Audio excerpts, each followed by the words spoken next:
Bonjour, une petite nouvelle vidéo sur la préparation du grand oral parce que peut-être certains d'entre vous vont profiter des vacances. Alors, on a fait quelques oraux intermédiaires, on va dire, pour voir comment vous démarrez et comment ça se passe. Vous avez vu que la difficulté, c'était de ne pas lire ses notes. Donc, vous avez plein d'informations ici et donc je vous remontre les dates qui sont prévues par rapport à la fiche qu'on vous a donnée. Donc là, on revient le 4 mars. Théoriquement, vous devez déjà être prêt sur la caractérisation, les diagnostics. Et puis, donc, les questions, certains m'en ont parlé. Et donc, on va parler de l'argumentation.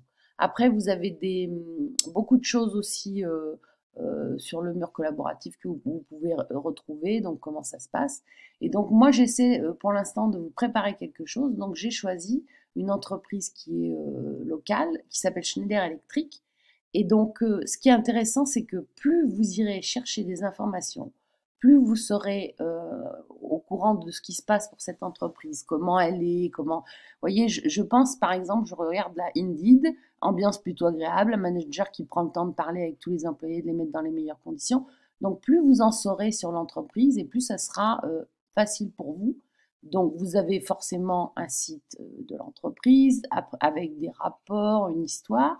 Moi, j'ai choisi comme question de gestion, dans le contexte actuel de transition énergétique et de transformation technologique, comment Schneider Electric peut-elle optimiser sa performance et sa compétitivité en intégrant efficacement les enjeux environnementaux et en capitalisant sur ses forces internes tout en surmontant les obstacles externes.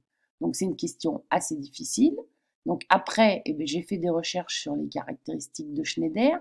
Bon, alors moi, je vais peut-être pas, et pourquoi pas, prendre rendez-vous avec cette entreprise qui est super intéressante. Donc, vous voyez, j'ai travaillé sur les caractéristiques, ensuite le pestel, le SWOT, et puis après, ben, j'ai commencé, alors c'est pas fini, la réponse à la question de gestion.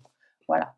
Je vous montrerai tout ça en cours, mais je voulais surtout que vous pensiez bien à vraiment chercher un maximum d'informations, à être au courant de l'entreprise, comment ça se passe, à pouvoir rencontrer des, voyez, développement durable, logiciels, services. Voilà. Donc, il faut vraiment être à fond sur l'entreprise pour être capable de répondre. Et je vous rappelle aussi, comme je vous ai dit à votre entraînement là d'oral, que vous avez un prof de votre spécialité et un prof d'éco-droit qui peut vous poser des questions sur la forme juridique, sur tout un tas de choses qui sont en rapport avec le cours.